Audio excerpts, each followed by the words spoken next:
سبيل الدموع سبيل مريح Assalamualaikum warahmatullahi wabarakatuh. Alhamdulillah, innal hamdalillah nahmaduhu wa nasta'inuhu wa nastaghfiruhu wa na'udzu billahi min shururi anfusina wa sayyiati a'malina. May yahdihillahu fala mudilla lahu wa may yudlil fala hadiyalah. Kita awali dengan bersyukur kepada Allah Subhanahu wa taala atas semua nikmat yang telah Allah berikan saat ini dan telah kita terima, kita rasakan bersama.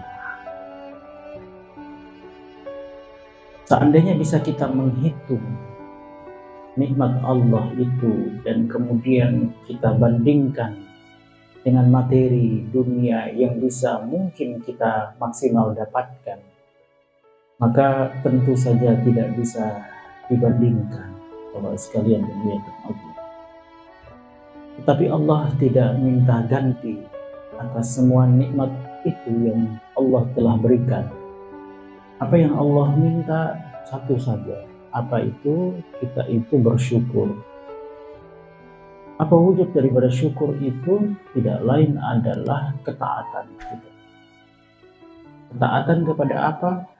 Kepada seluruh ketentuan dan ketetapan Allah dalam bentuk perintah dan larangan Allah Subhanahu wa taala.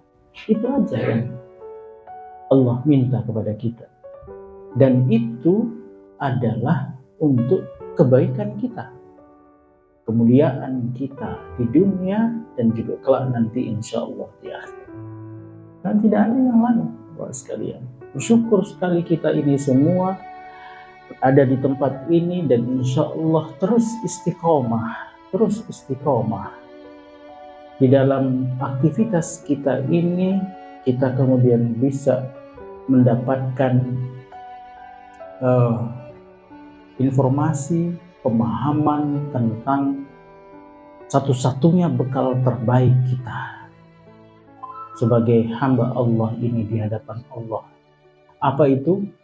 Disebut di dalam Al-Quran itu bahwa bekal terbaik seorang hamba, seorang muslim itu tidak lain adalah takwa. Subhanallah. Untuk itu. Kedua, salawat dan salam juga kita tentu wajib curahkan, ya. Semoga senantiasa tercurahkan kepada Nabi junjungan alam, Nabi junjungan kita semua yang mulia, Rasulullah Muhammad sallallahu alaihi wasallam. Kalau Bapak lihat di tengah jalan ada orang yang wajahnya seperti ini, kira-kira reaksi Bapak-bapak sekalian gimana? Ya. Tidak mungkin kita mengatakan ini orang lagi bahagia. Tidak mungkin. Ya. Bermuram durja penuh dengan sedih, wajahnya kusut, ya. Kenapa? Ini tadi bidang politik, kayak begini kan?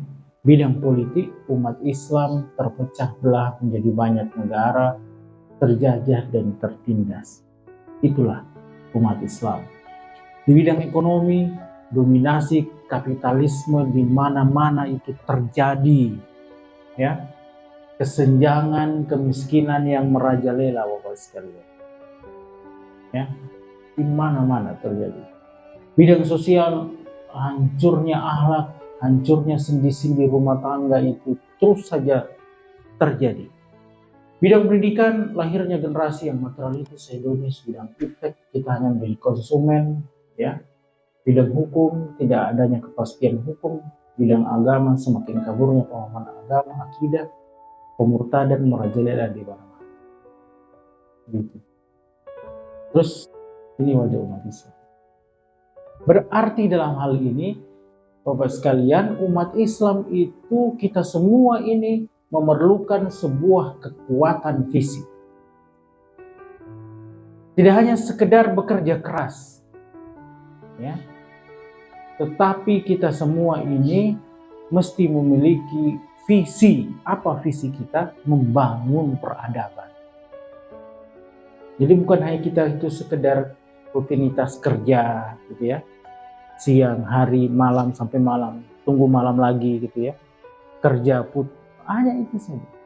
Sekarang kita bertanya, apakah umat Islam itu memiliki kekuatan fisik? Nah, jadi ini yang disebut sebagai visi Islam. Bapak sekalian, dijelaskan bahwa Islam itu punya 3 dimensi, ya.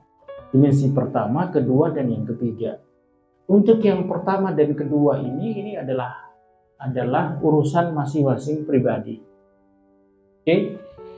Nah, Islam itu punya solusi tentang persoalan yang dihadapi di negeri ini menggunakan ini. Ya, menggunakan bagaimana pemerintahan, ekonomi, sosial, pidana, pendidikan, politik, luar negeri semuanya. Semua ini, ya, semua ini jika diterapkan maka akan menyelesaikan seluruh problem yang terjadi di negeri ini, ya, di umat Islam ini. Karena sesungguhnya persoalannya itu adalah persoalan ini. Jadi kata para pendeta itu, kalau Islam diterapkan, apakah kita ini nanti dipaksa menjadi Muslim? Tidak. Jadi kalau Islam itu diterapkan, Islam ingin memastikan bahwa tatanan negeri ini itu diatur dengan aturan ini. Bukan mengganggu agamanya, tetapi ingin mengatur semua ini untuk menjadi solusi persoalan yang dihadapi saat ini, yaitu pemerintahan, ekonomi, sosial, pidana, pendidikan, dan politik luar negeri. Semua diatur dengan aturan Islam. Itulah yang membuat para pendeta itu setuju. Kenapa? Karena mereka melihat bahwa ternyata sistem kapitalis sekuler yang saat ini sedang berkuasa mengatur negeri ini itu sudah tidak mampu untuk menyelesaikan persoalan yang dihadapi oleh negeri ini. Malah makin ruwet semuanya. Ini mau pemilu lagi nih, ya, mau pemilu lagi. Kita akan didatangi lagi, kita akan ditipu lagi berkali-kali, gitu, ya kan? Nah, jadi Bapak sekalian, visi peradaban Islam itu mesti harus kita miliki oleh kita semua. Kita mesti menjadi Muslim yang punya pemikiran. Kita harus tingkatkan taraf berpikir kita. Kalau selama ini kita hanya kerja untuk urusan sehari-hari, kita kerja bisnis saja gitu ya, urusan materi saja gitu. Saya misalnya kan sebagai dosen, urusannya ngajar saja, habis waktu, ya, habis waktu untuk ini. Itu berarti kita hanya berpikir level pertama, itu hanya berpikir teknis saja, gitu. Maka kita harus tingkatkan, bukan hanya sekedar berpikir strategis, tapi juga kita berpikir ideologis.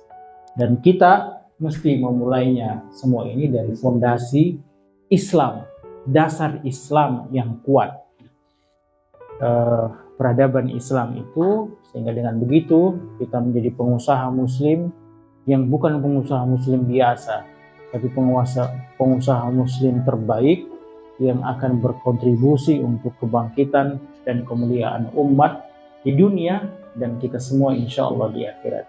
Demikian dari saya. Sementara saya akhiri. Assalamualaikum warahmatullahi wabarakatuh.